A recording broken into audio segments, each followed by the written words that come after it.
안녕하세요. 박자 목사입니다. 교회에서 모여서 예배 드릴 수 있는 상황이 좀 더 미뤄졌어요. 지금 10월 11일 이후로 미뤄졌습니다.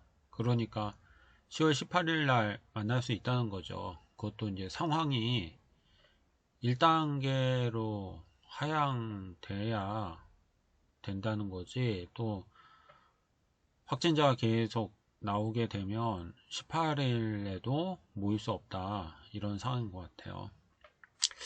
그래서 지금 중고등부가 그냥 이 상황을 그대로 둘 수는 없고, 그렇다고 정부의 지침을 무시하고 모일 수도 없고, 그래서 목사님이 고민이 많았는데, 좀 묵상, 말씀 묵상, 그리고 개인 경건, 우리가 모여서 같이 신앙생활을 할 수가 없으니까 좀 개인이 신앙생활을 할 수 있도록 도와야겠다라는 생각을 했고요. 그래서 말씀 묵상을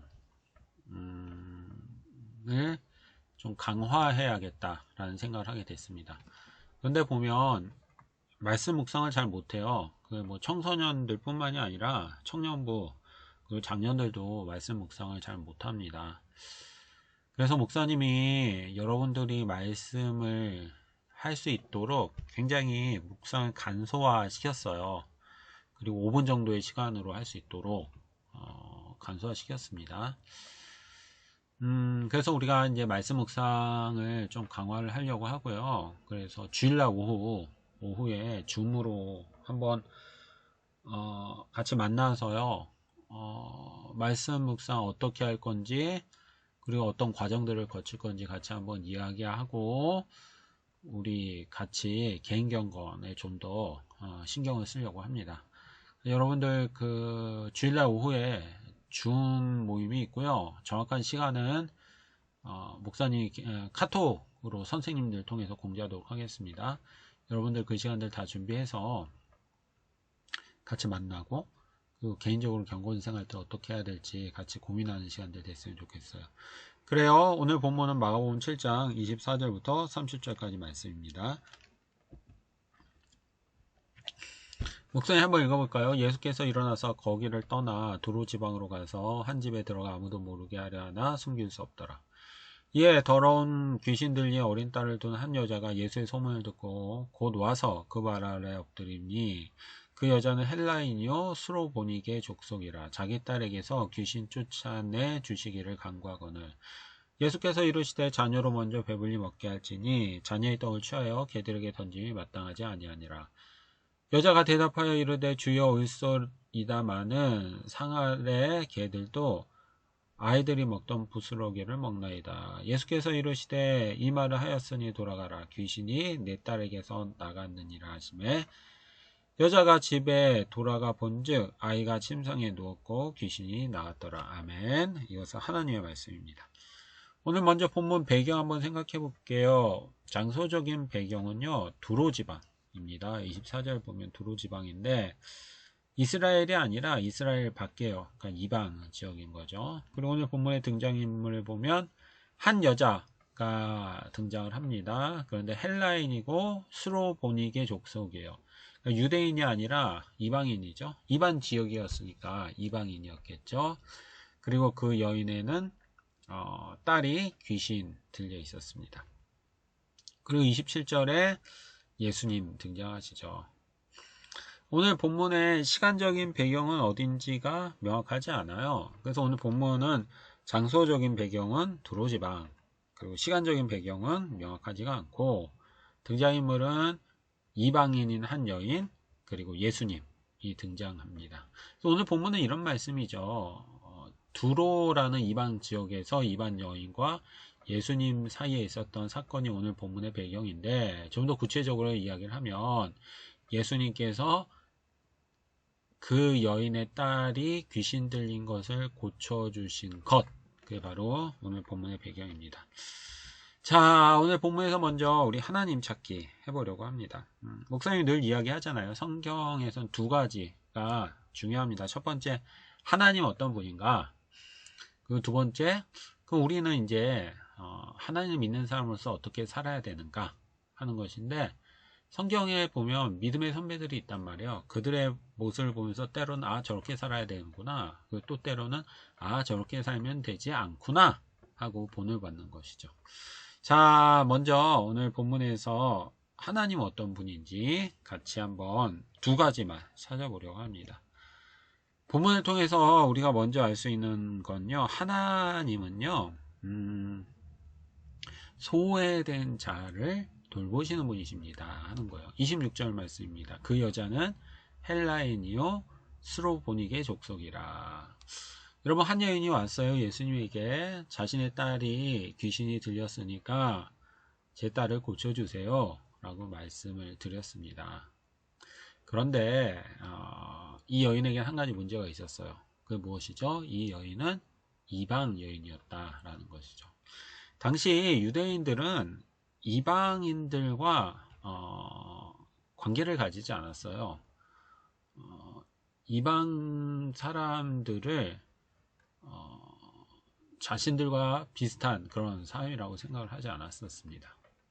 만약에 이 여인이 다른 유대인에게 가서 제 딸을 고쳐주세요 라고 이야기했으면 아마 유대인들은 그 여인의 말을 들은 척도 하지 않았을 것입니다. 그런데 이 여인이 예수님에게 와서 예수님에게 부탁을 했고 예수님께서 어떻게 하셨습니까? 그 여인의 딸을 고쳐주셨죠. 우리가 본문을 통해서 예수님에 대해서 알 수 있는 첫 번째는 이것입니다. 예수님은 소외된 자들을 불쌍히 여기시고 고쳐주시는 분이십니다 하는 것이죠. 여러분,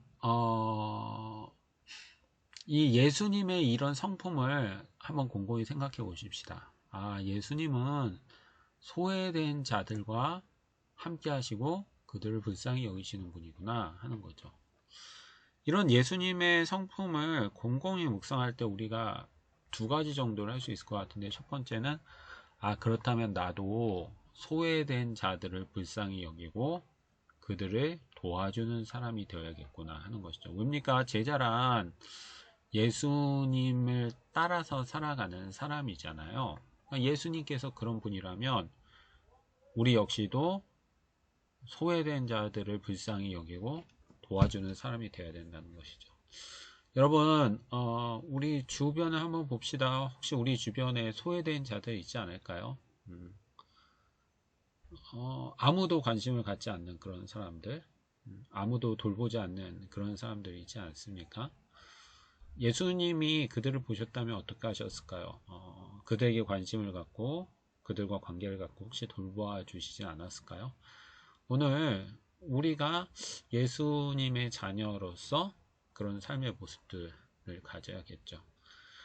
그리고 예수님이 소외된 자들과 함께 하셨다는 것을 깊이 생각할 때 두 번째 교훈은요, 두 번째 적용은 깊은 위로입니다. 왜냐하면 어쩌면 우리가 소외된 자일 수 있단 말이에요. 세상에서 주목받지 못하고 환영받지 못하고 관심받지 못하고 그래서 소외된 사람일 수 있어요. 그런데 예수님은 그런 우리를 향해서 관심을 가지시고 함께 하기를 원하신다는 것이죠. 이런 예수님을 생각할 때 깊은 위로를 받게 되는 거예요. 아, 그렇구나.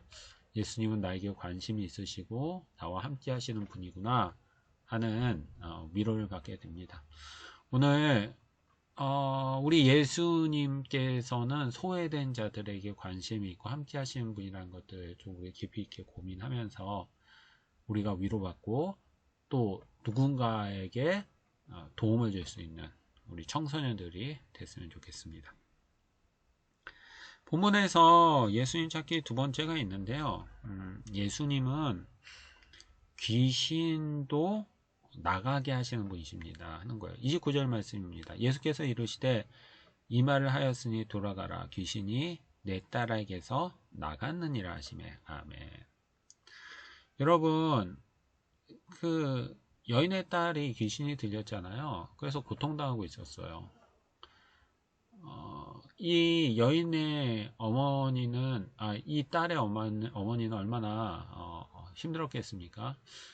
그 딸이 어떤 종류의 고통을 당할지는 모르겠지만 고통을 당하고 있었단 말이에요. 처음엔 그게 귀신 들리는지 모를 수도 있었겠죠.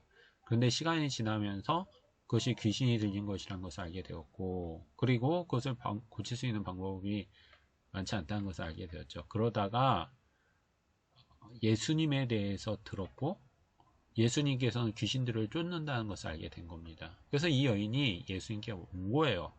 그러자 예수님께서 말씀하셨고 그 귀신이 나갔다는 것이죠. 무엇입니까? 예수님은 귀신도 내어 쫓으실 수 있는 전능하신 분이십니다 하는 것입니다. 여러분, 그 마가복음에서 반복적으로 강조하는 것이 있어요. 그게 무엇이냐면 예수님은 전능하신 분입니다 라는 거예요. 마가복음의 기록자인 마가는 이 복음서를 쓰면서 이 마가복음을 읽을 독자들이 반드시 알기를 원했던 것이 있었는데, 그것이 무엇이냐면 예수님께서는 전능하신 분이라는 거예요. 그것을 다양하게 소개를 하고 있는 것이죠. 때로는 병자를 고치심으로써, 때로는 심지어 죽은 자를 고치심으로써, 때로는 오병이어로 수천 명의 사람을 먹이심으로써, 때로는 자연을 잠잠케 하심으로써, 그리고 오늘 본문에서는 귀신을 내어 쫓으심으로써 예수님께서는 단지 능력이 있으신 분이 아니라 전능하신 분임을 오늘 우리에게 이야기를 하고 있는 것이죠. 오늘 본문을 통해서 우리가 예수님에 대해서 알 수 있는 두 번째는 바로 그것입니다. 예수님은 전능하신 분입니다 하는 것입니다. 여러분, 우리가 그래서요, 이 마가복음을 계속 설교를 들으면서 예수님이 알아야 될 첫 번째가 이거야. 예수님은 전능하신 분입니다 하는 것이죠. 여러분, 예수님께서 정말 전능하신 분이라고 믿으시나요? 예수님께서는 무엇이든지 하실 수 있는 분이라고 믿으십니까? 만약에 그것이 믿어지지 않는다면 이 마가복음을 계속 반복해서 묵상해야 돼요. 예수님의 이 놀라운 것들, 귀신을 쫓으시고 죽은 자들을 살리시고 병자를 고치시는 그런 모습들을 반복해서 묵상함으로써, 아, 그래, 예수님은 정말 전능하신 분이야 하는 것들을 분명히 확신을 해야 되는 것이죠. 그리고 우리가 예수님의 전능하심을 믿는 것이 중요한 이유가 있는데, 우리가 예수님의 전능하심을 분명히 확신하는 사람이 될 때 삶의 어려운 가운데에서도 포기하고 낙심하지 않는 사람이 될 수 있다는 거예요. 여러분, 우리의 삶들 속에서 늘 좋은 일만 있는 게 아니에요. 때로는 어려운 일도 있고 힘든 일도 있습니다. 근데 그 가운데에 있을 때 예수님의 전능하심을 분명히 믿고 확신하고 붙드는 사람은 포기하지 않아요. 낙심하지 않습니다. 왜냐하면 예수님께서는 이 문제를 고치실 수 있다는 것을 분명히 믿기 때문에 끝까지 견디고 참고 노력하고 그리고 하나님께 기도하는 사람이 될 수 있는 것이죠. 그래서 예수님의 전능하심을 믿는 것은 무엇보다도 중요합니다. 여러분들이 무엇보다도 예수님께서는 전능하신 분이라는 것을 분명히 믿었으면 좋겠어요. 그리고 예수님께서 전능하신 분이시기 때문에 여러분들이 여러 가지 문제들 속에서도 낙심하고 포기하는 것들이 아니라 예수님을 신뢰하고 그 문제들을 이길 수 있는 여러분이 될 수 있기를 바라겠습니다. 자, 다음으로 사람 찾기 해볼까요? 오늘 본문에서는 따라야 될 모범밖에 없고요. 특별히 여인의 모습을 통해서 따라야 될 모범, 신앙의 모범을 한 4가지 정도 생각해 볼 수 있을 것 같아요. 먼저 본문에서 따라야 될 모범 첫 번째는요, 이 여인은 예수님에 관한 소문을 듣고 믿었습니다 하는 거예요. 25절 말씀인데요. 이에 더러운 귀신 들린 어린 딸을 든 한 여자가 예수님의 소문을 들었어요. 그리고 어떻게 했죠? 곧 왔어요. 여러분, 이런 말이에요. 지금 예수님께서 두로 지방에 가셨잖아요. 그러자 그 두로 지방에도 예수님에 관한 소문들이 퍼졌어요. 그러니까 이 여인만이 예수님에 관한 소문을 들은 게 아니에요. 수많은 사람들이 예수님에 대한 소문을 들었습니다. 그렇다면 모든 사람들이 다 예수님에 관한 소문을 믿었을까요? 아니요, 그렇지 않아요. 어떤 사람들은 예수님에 관한 소문을 들었지만 믿지 않았어요. 어떤 사람은 예수님의 병고침에 관한 소문들, 귀신을 쫓는 소문들, 그리고 죽은 자를 살리는 소문을 들었지만 믿지 않았어요. 에이, 헛소문이겠지. 과장된 거겠지. 믿지 않았어요. 그러나 이 여인은 그 소문을 듣고 믿었어요. 어떻게 알 수 있어요? 왜냐하면 그 여인은 그 소문을 듣고 곧 왔으니까요. 왜 왔겠어요? 그 소문을 믿었기 때문인 것이죠. 그리고 오늘 본문 이하의 말씀들을 봐도 그녀가 예수님에 관한 소문을 믿었음을 분명히 말씀하고 계시는 것이죠. 오늘 본문을 통해서 우리가 따라야 될 모범 첫 번째가 이거예요. 그녀는 예수님의 소문을 듣고 믿었습니다 하는 것이죠. 여러분, 오늘 우리의 삶들을 봅시다. 여러분, 오늘 우리가 예수님에 관한 소문을 들을 때가 있을까요? 예, 있어요. 언제일까요? 설교 시간 아닐까요?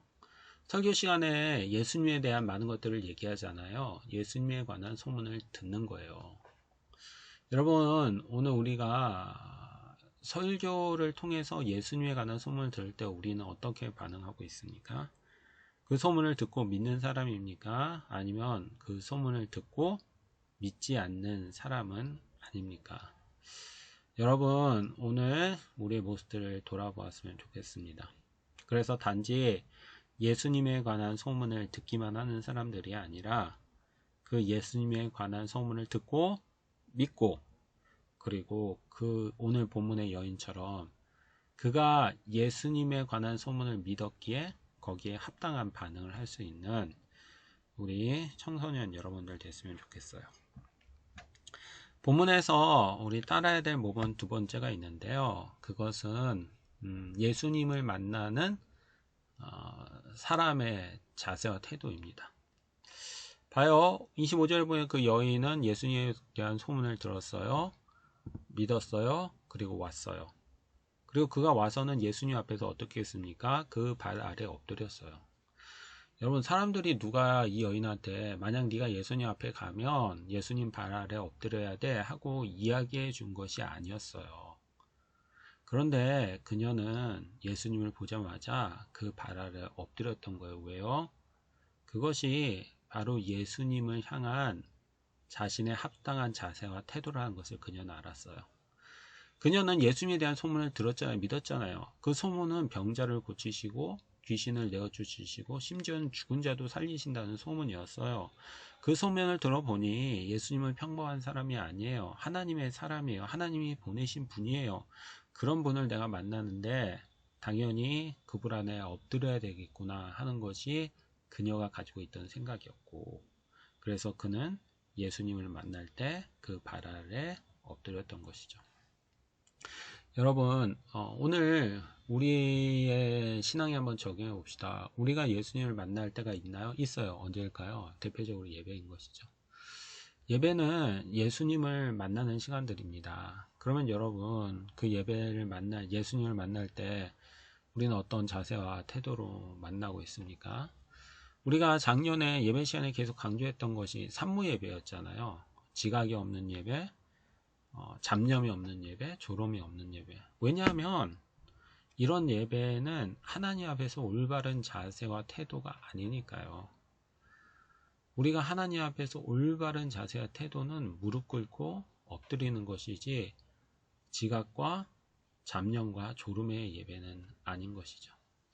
여러분, 오늘 우리는 예배를 어떤 자세와 태도로 드리고 있습니까? 우리가 여러 가지 사정으로 같이 모여서 예배를 드리지 못하지만 곧 다시 모여서 예배 드리지 않겠어요? 그때 오늘 우리가 단지 예배가 아니라 그 시간은 예수님을 만나는 시간이고, 그리고 그 예수님을 만날 때 우리가 어떤 자세와 태도로 만나야 되는지를 같이 고민하면서 올바른 자세와 태도로 예수님을 만날 수 있었으면 좋겠습니다. 그리고 오늘 본문에서 따라야 될 모범 세 번째는요, 이 여인은 예수님께 반복해서 포기하지 않고 기도했습니다 하는 거예요. 26절 말씀인데요. 그 여자는 헬라인이요 수로보니게 족속이라 자기 딸에게서 귀신 쫓아내시 주시기를 간구하거늘 간구라는 단어 나오잖아요. 이 간구라는 단어가 간절히 구하다 라는 정도의 의미이겠죠. 그런데 이게 문법적으로 좀 중요한 의미가 있는데, 간구했다고 했을 때 그냥 단지 한 번만 이야기한 것이 아니라 반복해서 계속 이야기했음을 말씀하고 있는 거예요. 그러면 왜 이 여인은 반복해서 이야기를 했을까요?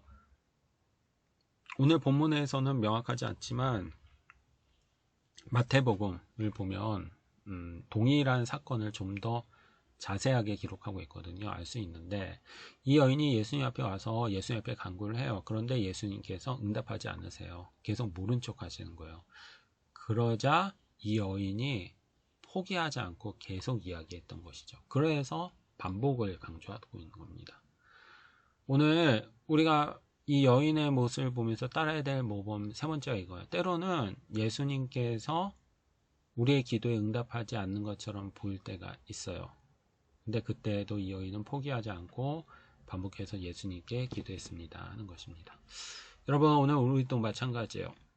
오늘 우리가 여인과 같은 상황에서 예수님 앞에 나아가서 기도할 수밖에 없는 상황이 있단 말이에요.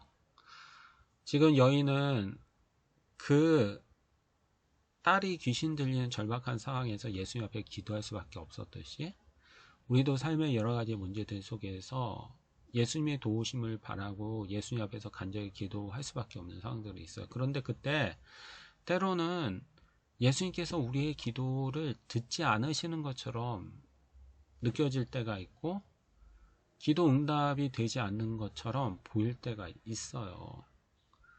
그때 어떻게 반응하는가 하는 것이죠. 여러분, 오늘 우리의 기도가 응답되지 않는 것처럼 느껴질 때 우리는 어떻게 반응합니까? 많은 사람들이 너무나도 쉽게 포기하고 뒤돌아섭니다. 그러나 오늘 여인이 보내주는 신앙의 모범이 뭐예요? 포기하지 않고 반복해서 예수님 앞에 매달렸다는 것이죠.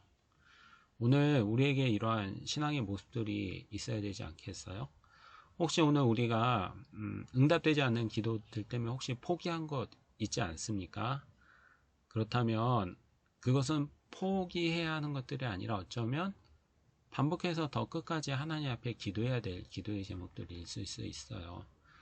오늘 우리가 응답되지 않는 기도의 제목들 속에서 너무 쉽게 포기하고 예수님의 신뢰를 버리는 것들이 아니라 그 가운데에서도 반복해서 예수님 앞에 나아가고 기도하고, 그때 예수님께서 주시는 응답을 경험할 수 있는 저와 여러분 될 수 있었으면 좋겠습니다. 자, 본문에서 따라야 될 모범 마지막인데요. 그 여인의 겸손한 신앙의 모습이에요.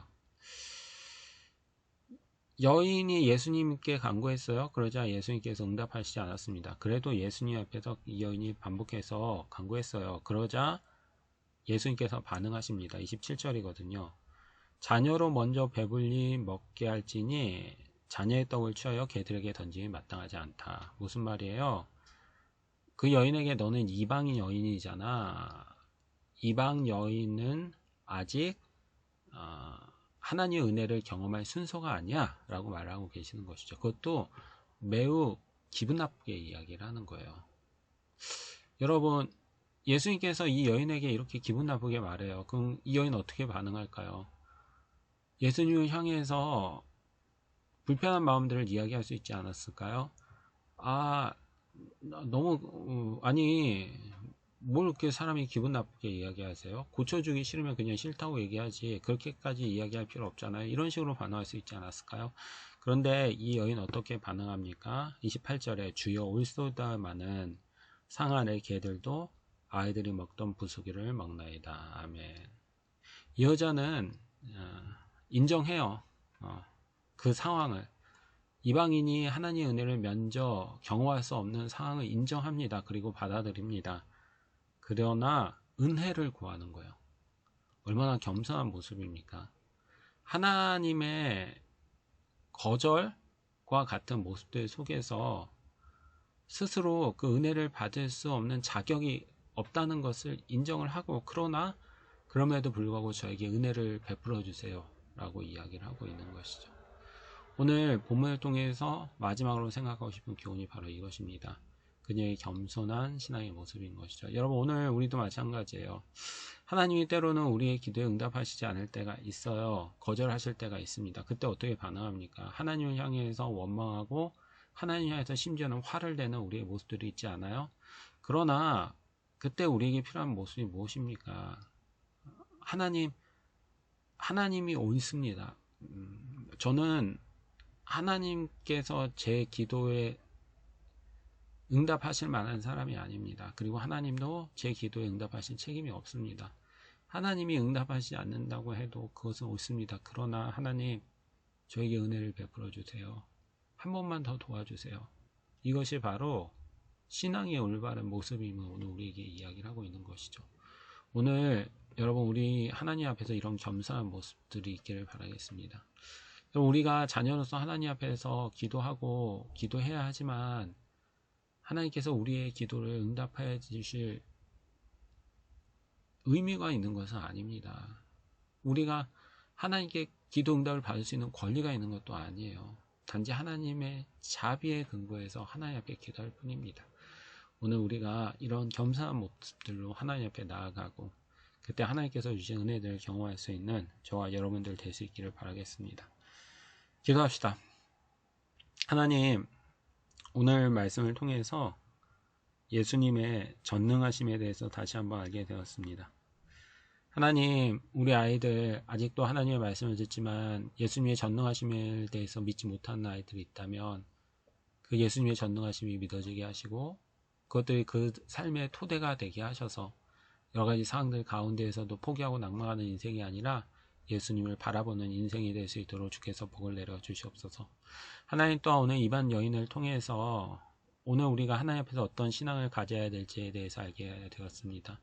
단지 예수님의 소문을 듣기만 하는 자가 아니라 믿는 자가 되게 하시고 예수님을 만날 때 올바른 삶의 태도들을 가지게 하시고 그리고 예수님 앞에서 반복해서 나아갈 수 있는 믿음과 겸손한 자세들을 가지게 하셔서 하나님 앞에 늘 기도하게 하시고 그리고 하나님께서 주신 응답들을 경험할 수 있는 우리 아이들 될 수 있도록 도와주시옵소서.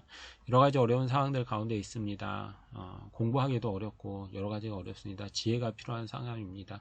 하나님, 우리 아이들에게 지혜를 주셔서 이 상황들을 잘 견디게 하시고 그리고 이 상황이 끝났을 때 긍정적인 결과들이 우리 아이들의 삶들 속에서 이루어질 수 있도록 주께서 복을 내려 주시옵소서. 감사합니다. 모든 말씀 예수님의 이름으로 기도드렸습니다. 아멘.